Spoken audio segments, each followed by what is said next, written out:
In this video, I am going to share with you how you can add your post content in feature snippet. So the first one is, अगर आपके content में कोई ऐसा paragraph है जो किसी particular question का answer है, या फिर अगर आपका पोस्ट हाउ टू पे है और कोई भी क्वेरी को सॉल्व कर रहा है, तो आप ट्राई कीजिए वन पैराग्राफ में उसका आंसर देने का। वो एक डायरेक्ट सॉल्यूशन होगा किसी भी क्वेश्चन का, अगर कोई गूगल पे उस टर्म को सर्च कर रहा है तो। सो आई वुड सजेस्ट, अगर आपके कंटेंट में कुछ ऐसा है तो आप डायरेक्ट क्वेश्चन और उसके नीचे आंसर दे सकते हैं। वो गूगल को डायरेक्ट हिंट देगा कि ये फीचर स्निपेट के लिए है और आपके पोस्ट को 0 पोजीशन पे रैंक करेगा।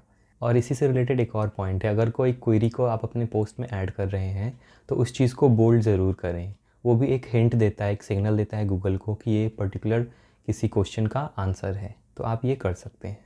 और नेक्स्ट पॉइंट है, अगर आप फीचर स्निपेट पे किसी पैराग्राफ को दिखाना चाहते हैं डायरेक्ट क्वेश्चन का आंसर, तो आप ऐसा क्वेश्चन का आंसर लिखें जो कि 50 to 70 वर्ड्स में हो जाए, क्योंकि फीचर स्निपेट पे ज़्यादा जगह नहीं होता है, वो उतना ही स्पेस रहता है।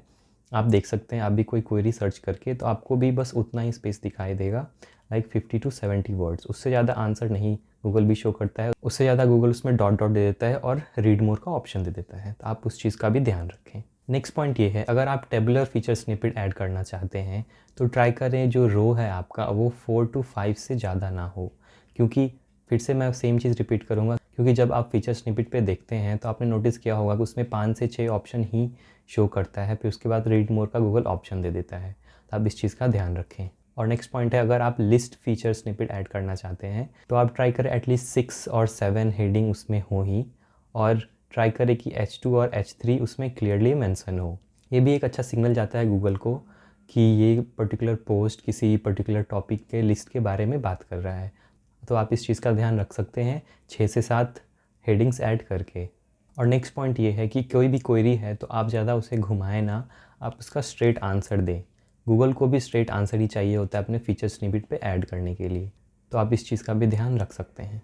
और नेक्स्ट पॉइंट है, आप अपने वेबसाइट में टेबल ऑफ कंटेंट ऐड करें ही करें, क्योंकि एक अच्छा एसईओ का सिग्नल होता है गूगल के नज़र में। और अगर कोई वेबसाइट प्रॉपर स्ट्रक्चर में होता है तो गूगल भी उसी वेबसाइट को प्रेफर करता है, क्योंकि उसे चाहिए सब कुछ स्ट्रक्चर में, ताकि वो ईजिली उस चीज़ को रीड भी कर सके और अंडरस्टैंड करके उस पोस्ट को अपने विजिटर का क्वेरी क्लियर कर सके।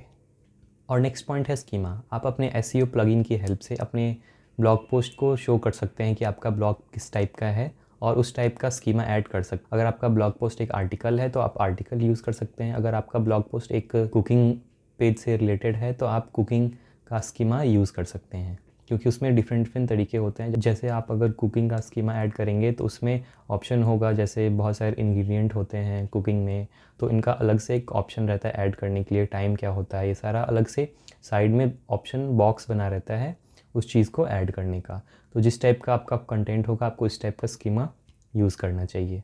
और नेक्स्ट पॉइंट है, आपके कंटेंट में जो पैराग्राफ है उसे आप मैक्स 2 से 3 लाइन ही रखें।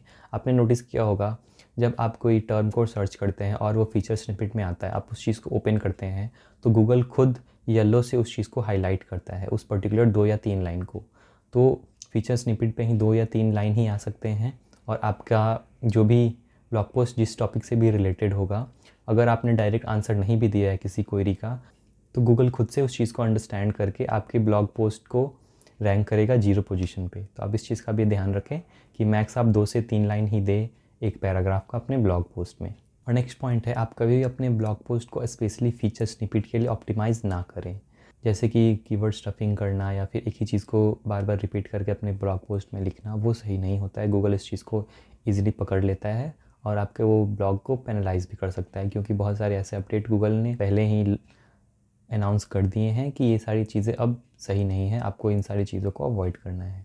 आप ट्राई करें इन सारे टेक्निक का, बट आप जानबूझ के कभी भी फीचर स्निपेट के लिए कोई अलग से कोई प्लगइन यूज़ ना करें और काफ़ी कीवर्ड स्टफिंग ना करें। ये आपके ब्लॉग पोस्ट के लिए भी अच्छा होगा और ये आपके ब्लॉग पोस्ट को एज अ नेचुरल ब्लॉग भी शो करेगा बिना कोई कीवर्ड स्टफिंग के। सो आप इस चीज़ का ध्यान दे सकते हैं।